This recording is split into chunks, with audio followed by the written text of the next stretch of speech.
नमस्कार साथियों, एक बार आप सभी का फिर से बहुत बहुत स्वागत है आप सभी के अपने YouTube चैनल डियर गुरुजी पर। सो गाइस, जैसा कि आप सभी को पता है कि यहाँ पर डेली बेसिस पर आप सभी को बीएड प्रवेश परीक्षा की जो तैयारी है करवाई जा रही है। ए टू जेड जो आपकी तैयारी है आपको यहाँ पर देखने को मिल रही है। अगर आप लोग अभी तक हमारे टेलीग्राम ग्रुप से नहीं जुड़े हैं तो जुड़ जाइए। इंस्टा पे नहीं फॉलो किया है तो फॉलो कर लीजिएगा। और साथ ही साथ साथियों, आप सभी को पता है कि यूट्यूब पे तो मेरी फ्री क्लासेस चली रही हैं एमसीक्यू वाली। अगर आप लोग जो है पेड बैच में जुड़ना चाहते हैं तो आपको बहुत ही सिंपल सा जो प्रोसेस है अपनाना है। क्या क्या चीज़ें मिलेंगी पेड बैच में जान लीजिए। हिंदी हो गया, रीजनिंग हो गया, जीके हो गया, इनके सारे आपको जो है चैप्टर बाई चैप्टर, जैसे आपको यहाँ पर जीके जीएस हिंदी के आपके चैप्टर दिख रहे हैं, रीजनिंग मैथ के चैप्टर दिख रहे हैं, ये आपको बिल्कुल थ्योरी के साथ आपको यहाँ पर पढ़ाए जाएंगे। तो आपको जुड़ने के लिए एक प्रोसेस मैं सिंपल से बता देता हूँ। आपको क्या करना है, डीएओ जो ऑफिशियल जो ऐप है आपको ये प्ले स्टोर से देखिए इसको डाउनलोड कर लेना है। डाउनलोड करने के बाद इसको ओपन करेंगे, रजिस्टर लॉगिन कर लेंगे तो आपके सामने ये वाला पेज ओपन होकर आ जाएगा। यहाँ पे आपको कोर्सेज पे क्लिक करना है। ठीक है, कोर्सेज पे क्लिक करो या आप लोग इस पे जो है टिक कर सकते हैं। कोर्सेज पे क्लिक करेंगे तो आपके सामने ये वाला पेज ओपन होकर आ जाएगा, ये वाला पेज जो आपको यहाँ पर दिख रहा है। और यहाँ पर आपके सामने व्यू डिटेल है, व्यू डेमो है। तो अगर आपको डेमो देखना है, पहले कुछ क्लासेस देखनी है भाई किस तरह क्लासेस चलती हैं, तो आप कुछ डेमोज देख सकते हैं। उसके बाद अगर आपको पसंद आता है तो आप बाय नाउ पे क्लिक करिए। ठीक है, बाय नाउ पे क्लिक करेंगे, उसके बाद आपके सामने जो है ये पेज ओपन होकर आ जाएगा। और इस पेज में आपके यहाँ पर पे ऑनलाइन का ऑप्शन होगा। ठीक है, पे ऑनलाइन का ऑप्शन दिख रहा है, इस ऑप्शन पे क्लिक करेंगे तो आपके सामने ये पेज खुल के आ जाएगा। तो यहाँ पर आप लोग गूगल पे, फोन पे, पेटीएम जो भी आप चलाते हैं कार्ड पेमेंट आप पेमेंट कर सकते हैं। अगर आपके पास खुद का फोन पे, गूगल पे नहीं है तो यहाँ अदर वाले ऑप्शन पे क्लिक करेंगे तो एक नया पेज खुल के आएगा जहाँ पर यूपीआई मांगता है। आप किसी दूसरे व्यक्ति का यूपीआई आईडी, जिसके भी फोन पे से, गूगल पे से पेमेंट करवाना चाहते हैं, आप उसका जो है यूपीआई आईडी डाल करके उस बंदे से पूछेंगे, वो आपका अपना यूपीआई आईडी बताएगा। आप उसका यूपीआई आईडी डालो तो उसके नंबर पर जो है फोन पे का एक ऑप्शन चला जाएगा पेमेंट करने का, तो आप लोग डायरेक्टली वहां से भी जो है पे कर सकते हैं। तो यहाँ पर क्लिक करेंगे, पे नाउ पे क्लिक कर देंगे तो आपके सामने जो है कोर्स ओपन होकर आ जाएगा। और जब दोबारा आप लोग पेमेंट कर देंगे और आप लोग यहाँ पर कोर्स वाले सेक्शन में जाएंगे तो आपको क्या मिलेगा भैया, कोर्स वाले सेक्शन में ये जो आपको यहाँ पर व्यू डिटेल मिल रहा है, यहाँ पर व्यू कोर्स देखने को मिल जाएगा और दोबारा आप लोग वहाँ पर कोर्स देख सकते हैं। तो जो परचेज कर लेंगे वो यहाँ पर कोर्स पे दोबारा जरूर क्लिक करेंगे। तो चलिए स्टार्ट करेंगे आज के इस क्लास को, आज के सेशन को, बढ़ते हैं आज के सेशन की तरफ। तो जितने भी लोग जुड़े हैं सभी लोग जवाब देते हुए चलेंगे। बहुत ही अच्छे क्वेश्चन है। पहला क्वेश्चन देखिए क्या कह रहा है, जिसका कोई शत्रु पैदा ही ना हुआ हो। तो याद रखिएगा भाई, जिसका कोई शत्रु पैदा ही ना हुआ हो उसको बोलेंगे अजात शत्रु। बहुत ही इंपॉर्टेंट है, अजात शत्रु जो है यहाँ पर बिल्कुल करेक्ट हो जाएगा। इसी तरह क्वेश्चन नंबर 2 कह रहा है कि धन को व्यर्थ ही खर्च करने वाला क्या होता है। तो भाई धन को व्यर्थ ही खर्च करने वाला अपव्ययी होता है। ठीक है, जो धन को व्यर्थ ही खर्च करता है उसको अपव्ययी बोलते हैं, मतलब ये जो कम खर्च करता है। अगला देखिए आपसे कह रहा है कि जिसके हस्ताक्षर नीचे अंकित हो, जिसके हस्ताक्षर नीचे अंकित हो उसे क्या बोला जाता है, उन्हें अधो हस्ताक्षरकर्ता बोला जाता है। क्या बोला जाएगा भाई, अधो हस्ताक्षरकर्ता। ऑप्शन नंबर जो इसका सी है यहाँ पर करेक्ट हो जाएगा। एक बार इस वीडियो को पूरा अंत तक देखिएगा, पीडीएफ डाउनलोड कीजिएगा, आपको सब कुछ क्लियर हो जाएगा। और इसके अलावा 80 के अलावा और भी मोस्ट इंपॉर्टेंट पीडीएफ चाहते हैं तो आप लोग वो जाके बुक परचेज कर सकते हैं। अगला देखिए क्या कह रहा है कि आवश्यकता से अधिक धन के त्याग का क्या अर्थ है। तो भाई आवश्यकता से अधिक धन के त्याग का मतलब होता है आप परिग्रह। क्या होता है भाई, आप परिग्रह होता है। तो ऑप्शन नंबर जो इसका बी है वो यहाँ पर बिल्कुल करेक्ट हो जाएगा। क्वेश्चन नंबर 5 यहाँ से देखिए क्या कह रहा है कि भविष्य में होने वाला, इसके लिए एक शब्द क्या हो जाएगा भाई, भविष्य में होने वाला, इसके लिए एक शब्द हो जाएगा आपका भावी। यानी कि ऑप्शन नंबर जो इसका ए है वो यहाँ पर बिल्कुल करेक्ट हो जाएगा। क्वेश्चन नंबर 6 देखिए कह रहा है कि कुश की नोक सी तीखी बुद्धि को क्या कहते हैं। भाई कुश की नोक सी तीखी बुद्धि को क्या कहा जाता है, इसको कहा जाएगा भाई आपका कुशाग्र बुद्धि। क्या बोला जाएगा भाई, कुशाग्र बुद्धि बोला जाएगा। तो ऑप्शन नंबर जो इसका सी है वो यहाँ पर बिल्कुल करेक्ट हो जाएगा।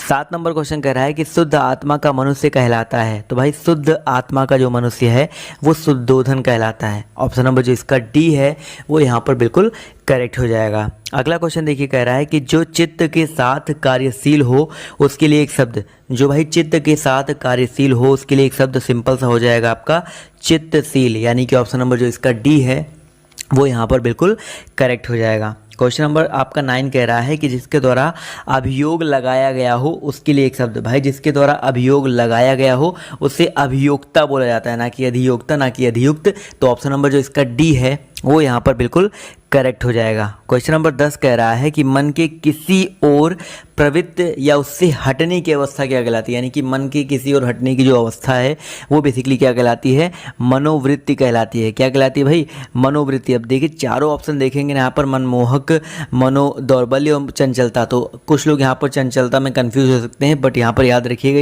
एग्जैक्ट जो करेक्ट आंसर है आपका मनोवृत्ति हो जाएगा।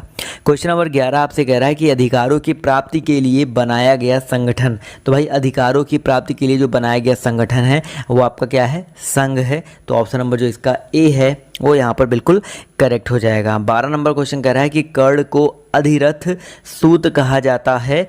अधिरथ का अर्थ क्या होता है भाई, अधिरथ का मतलब क्या होता है, याद रखिएगा भाई, अधिरथ का मतलब होता है रथ को हाँकने वाला, यानी कि ऑप्शन नंबर जो इसका ए है वो यहाँ पर बिल्कुल करेक्ट हो जाएगा। अगला क्वेश्चन देखिए आपसे कह रहा है कि आस्तिक संक्षिप्तीकरण है। भाई आस्तिक और नास्तिक दो चीज़ें होती हैं।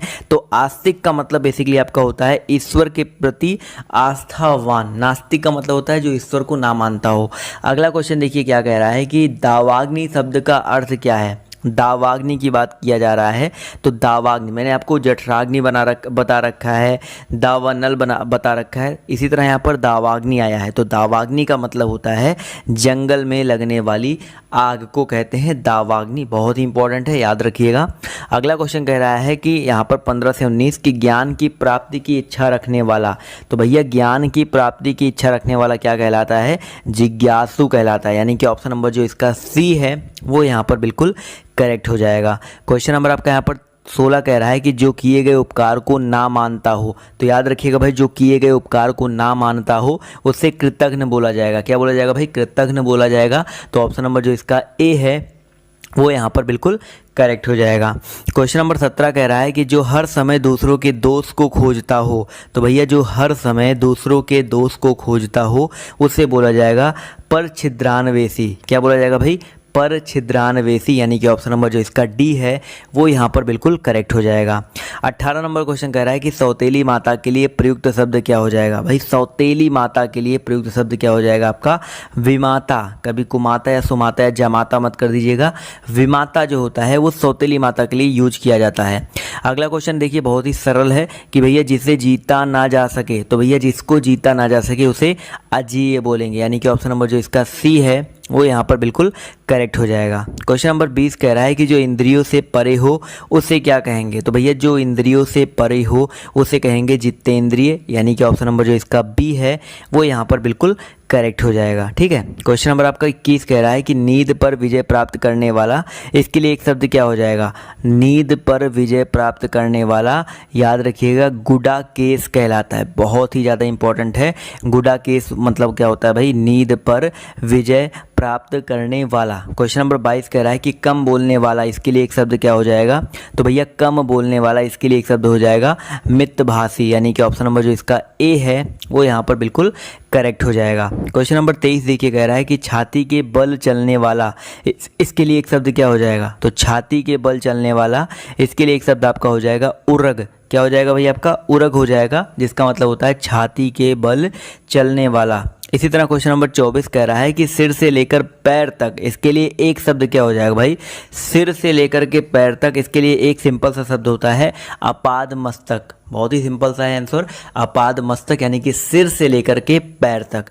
क्वेश्चन नंबर 25 कह रहा है कि जिसकी भुजाएं घुटनों तक लंबी हो, उसके लिए एक शब्द क्या हो जाएगा भैया, जिसकी भुजाएं घुटनों तक लंबी हो उसे क्या बोलेंगे, तो उसको बोला जाएगा क्या, बहुत ही आसान सा आंसर है अजान बाहु। पहले भी बताया जा चुका है, इसलिए मैं कह रहा हूँ कि आराम से सब कुछ आपका रिपीट हो रहा है, बिल्कुल टेंशन लेने वाली बात नहीं है। क्वेश्चन नंबर 26 कह रहा है कि उपन्यास से संबंधित एक शब्द क्या हो जाएगा, उपन्यास से संबंधित एक के लिए एक शब्द बेसिकली। तो उपन्यास से संबंधित उपन्यासकार होता है, तो यहाँ पर ऑप्शन नंबर जो इसका ए है। बेसिकली यहाँ पर उपन्यासकार का मतलब होता है जो उपन्यास लिखता हो, बट यहाँ पर उपन्यास से संबंधित लिखा गया है, तो यहाँ पर जो इसका करेक्ट आंसर, एग्जैक्ट आंसर होना चाहिए वो औपन्यासिक होना चाहिए। तो ऑप्शन नंबर जो इसका बी है वो यहाँ पर करेक्ट होगा। देखिए थोड़े से कंफ्यूज करने के लिए दिया गया था, बट यहाँ पर ऑप्शन बी करेक्ट होगा। ऐसे आप लोग को एग्जाम में कंफ्यूज नहीं होना है। क्वेश्चन नंबर 27 कह रहा है कि भैया पीने की इच्छा, इसके लिए एक शब्द क्या हो जाएगा। तो पीने की इच्छा क्या कहलाता है भाई, पीने की जो इच्छा होती है वो पिपासा होता है। क्या होता है, पिपासा होता है, तो ऑप्शन नंबर जो इसका बी है वो यहाँ पर बिल्कुल करेक्ट हो जाएगा। और पीने की इच्छा रखने वाला पिपासु कहलाता है। अगला क्वेश्चन कह रहा है कि मछली के समान आँखों वाली, इसके लिए एक शब्द क्या हो जाएगा? मछली के समान आँखों वाली, तो इसके लिए सिंपल सा एक शब्द हो जाएगा मीनाक्षी। क्या हो जाएगा भाई आपका? मीनाक्षी हो जाएगा। ठीक है, क्वेश्चन नंबर अब आते हैं 29 की तरफ। तो कह रहा है मूल से संबंधित के लिए एक शब्द क्या हो जाएगा? भाई जो मूल से संबंधित होता है, जो जड़ से संबंधित होता है, उसे क्या बोलेंगे? तो उसे क्या बोला जाएगा भाई? उसे बोला जाएगा मौलिक। ठीक है, तो ऑप्शन नंबर जो इसका ए है वो यहाँ पर बिल्कुल करेक्ट हो जाएगा। 30 नंबर क्वेश्चन कह रहा है कि जिस व्यक्ति की पत्नी मर गई हो उसे क्या कहा जाएगा? भाई जिस व्यक्ति की पत्नी मर गई हो उसे क्या बोला जाएगा? उसे बोला जाएगा विधुर। ठीक है, तो यहाँ पर ऑप्शन नंबर जो इसका बी है वो यहाँ पर बिल्कुल करेक्ट हो जाएगा। ठीक है, विधवा होता है जिसका पति मर गया हो। अगला देखिए क्या कह रहा है कि हवन की सामग्री के लिए एक शब्द क्या हो जाएगा? हवन की सामग्री, तो याद रखिए भाई हवन की सामग्री के लिए एक शब्द हो जाएगा हवि। क्वेश्चन नंबर 32 कह रहा है इसी तरीके से कि इच्छा के अनुसार इस वाक्यांश के लिए एक शब्द क्या होगा? तो भैया इच्छा के अनुसार इस वाक्यांश के लिए एक शब्द आपका हो जाएगा, सिंपल सा है, ऐच्छिक। ऑप्शन नंबर जो इसका ए है वो यहाँ पर करेक्ट हो जाएगा। 33 कह रहा है कि जिस पर आक्रमण ना किया गया हो उसके लिए एक शब्द क्या होगा? तो जिस पर आक्रमण ना किया गया हो उसके लिए एक आपका जो एक शब्द है वो आपका हो जाएगा अनाक्रांत। क्या हो जाएगा भाई? अनाक्रांत, यानी कि जिस पर आक्रमण ना किया गया हो। 34 नंबर क्वेश्चन कह रहा है कि जिस रोग का ठीक होना असंभव है उसके लिए एक शब्द क्या होगा?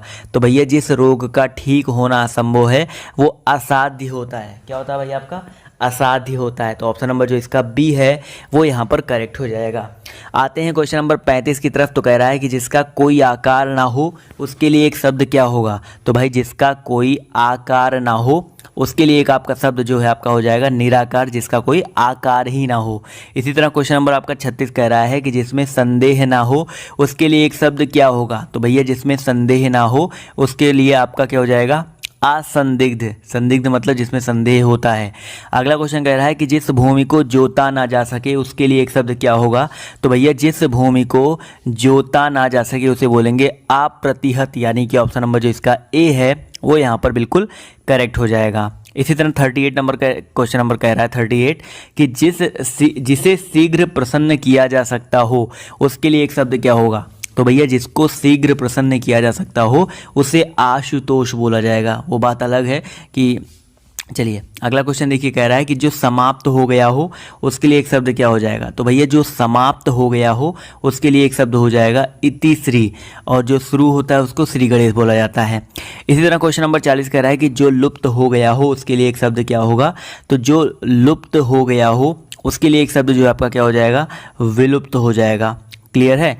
41 नंबर क्वेश्चन कह रहा है कि जो दूसरों से आगे बढ़ने की इच्छा, इसके लिए एक शब्द क्या होगा? तो दूसरों से आगे बढ़ने की जो इच्छा होती है वो स्पर्धा कहलाती है, यानी कि ऑप्शन नंबर जो इसका ए है वो यहाँ पर बिल्कुल करेक्ट हो जाएगा। 42 नंबर क्वेश्चन कह रहा है कि वह स्त्री जो संतान उत्पन्न ना कर सके उसके लिए एक शब्द क्या होगा?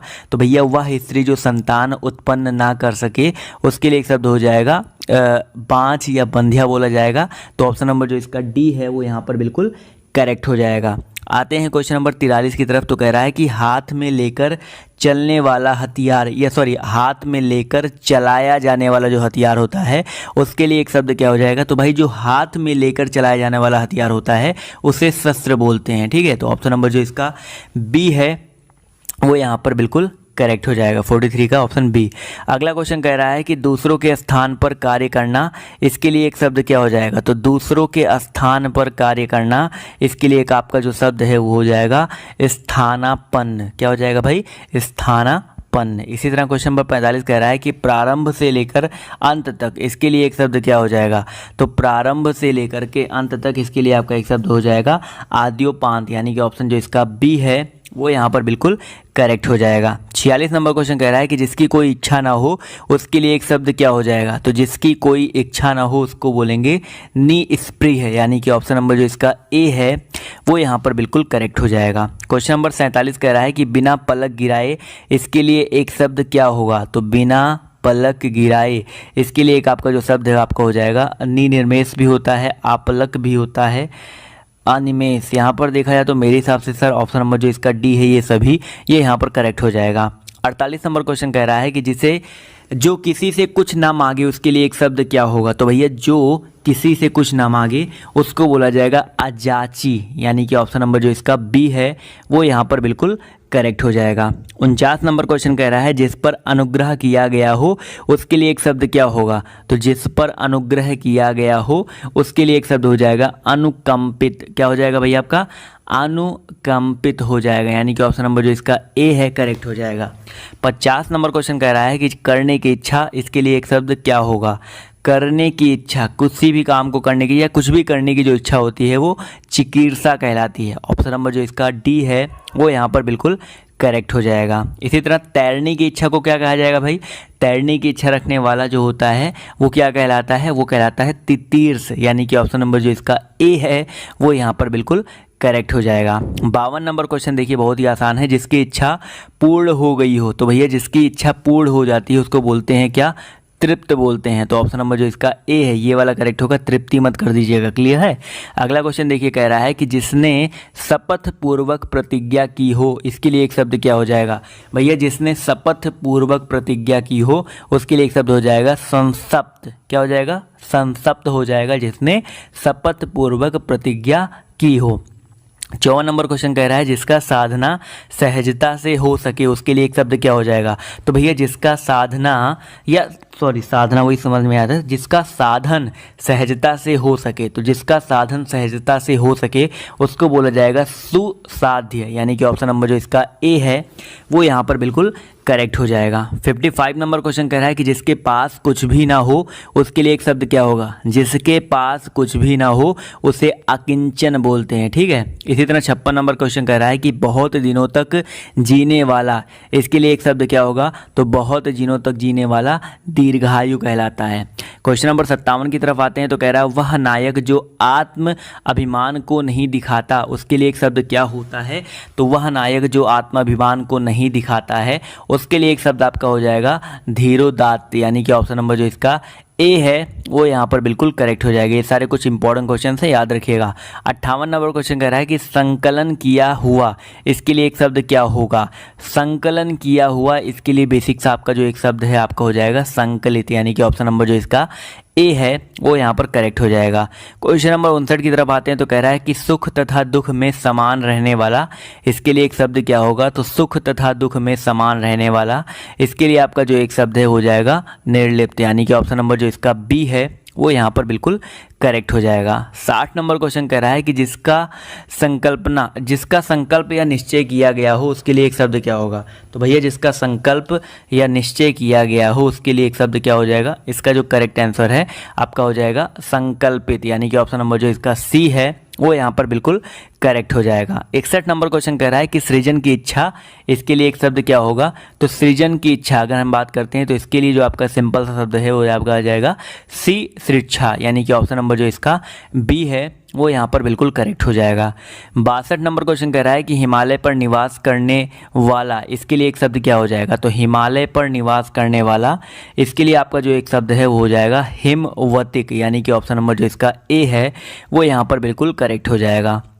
63 की बात करते हैं तो कह रहा है मेघ की तरह गरजने वाला, इसके लिए एक शब्द क्या हो जाएगा। तो मेघ की तरह गरजने वाला, इसके लिए आपका एक जो शब्द है वो हो जाएगा मेघनाद। क्या हो जाएगा भैया, मेघनाद हो जाएगा, यानी कि ऑप्शन नंबर जो इसका सी है वो यहाँ पर बिल्कुल करेक्ट हो जाएगा। 64 कह रहा है कि पहले जन्म लेने वाला, इसके लिए एक शब्द क्या हो जाएगा। तो पहले जन्म लेने वाला, इसके लिए जो आपका एक शब्द है हो जाएगा अग्रज। क्या हो जाएगा, अग्रज, यानी कि ऑप्शन नंबर जो इसका ए है वो यहाँ पर करेक्ट हो जाएगा।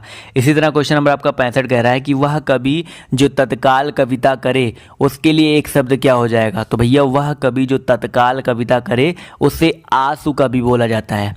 क्या बोला जाएगा भाई, उसे आंसू कवि बोला जाएगा। तो ऑप्शन नंबर जो इसका सी है वो यहाँ पर करेक्ट हो जाएगा। मैंने अपने सेकंड चैनल पे भी जो बीएड के वीडियो से देने शुरू कर दिए हैं, नीचे लिंक दिया गया उस पर क्लिक करो, जाके बीएड के वहाँ पे वीडियोस देखो, उसको भी उनका भी फ़ायदा उठाओ, क्योंकि जितने ज़्यादा भी आपको वीडियोज़ मिल पाएंगे उतना आपका बेनिफिट होगा। तो नीचे डिस्क्रिप्शन बॉक्स में लिंक दिया गया, पहला देख लीजिएगा। अगला क्वेश्चन देखिए कह रहा है कि वह वस्तु जिसके आर पार ना देखा जा सके, भैया जिसके आर पार देखा जा सके उसे पारदर्शी बोलते हैं, तो जिसके आर पार नहीं देखा जा सके उसको अपारदर्शी बोला जाएगा। इसी तरह क्वेश्चन नंबर 67 कह रहा है इंद्र पर विजय प्राप्त करने वाला, इसके लिए एक शब्द क्या हो जाएगा? तो इंद्र पर विजय प्राप्त करने वाला इंद्रजीत कहलाता है, जबकि जितेंद्रिय जो होता है वो इंद्रियों पर विजय प्राप्त करने वाला होता है। अगला क्वेश्चन कह रहा है कि तपस्या करने वाला मनुष्य, इसके लिए एक शब्द क्या हो जाएगा? भाई तपस्या करने वाला जो मनुष्य है इसके लिए आपका क्या हो जाएगा एक शब्द? तो याद रखिएगा 68 का जो करेक्ट आंसर है आपका हो जाएगा ऑप्शन नंबर बी, तपस्वी।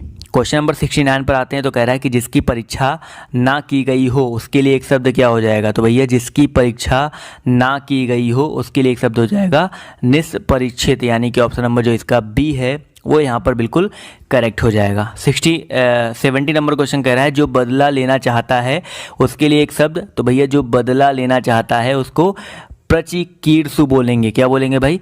प्रचिकीर्षु बोलेंगे। तो ऑप्शन नंबर जो इसका सी है वो यहाँ पर बिल्कुल करेक्ट हो जाएगा। क्वेश्चन नंबर 71 पर आते हैं, तो कह रहा है जो विज्ञान जानता है उसके लिए एक शब्द क्या हो जाएगा? तो भैया जो विज्ञान जानता है उसको वैज्ञानिक बोलेंगे। ठीक है, वैज्ञानिक बहुत ही आसान था।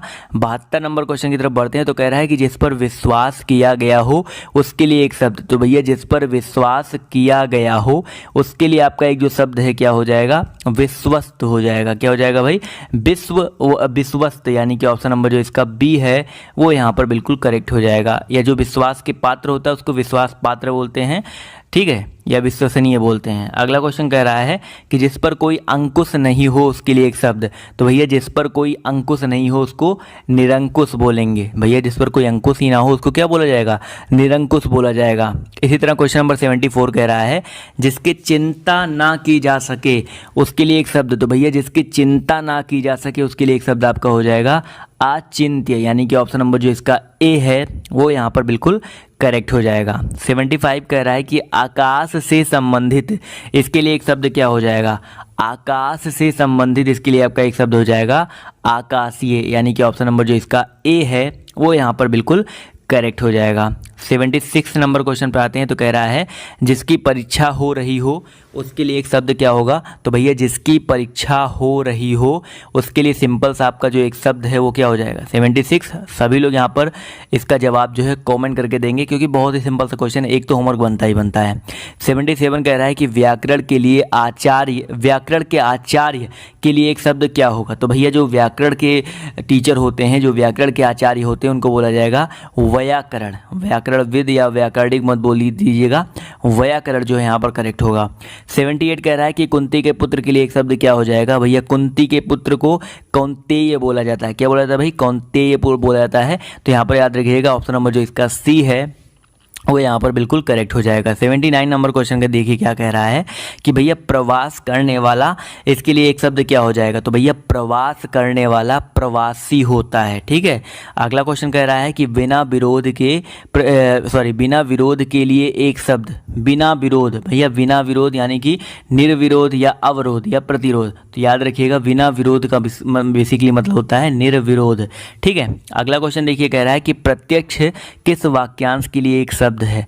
प्रत्यक्ष जो है किस वाक्यांश के लिए एक शब्द है? तो आंखों के सामने जो होता है उसको प्रत्यक्ष बोला जाएगा। तो ऑप्शन नंबर जो इसका ए है वो यहाँ पर बिल्कुल करेक्ट हो जाएगा। 82 नंबर क्वेश्चन देखिए कह रहा है जिसे सम्मान प्राप्त है उसके लिए एक शब्द क्या होगा? तो भैया जिसे सम्मान प्राप्त है उसके लिए आपका एक जो शब्द है हो जाएगा सम्मानित, यानी कि ऑप्शन नंबर जो इसका बी है वो यहाँ पर बिल्कुल करेक्ट हो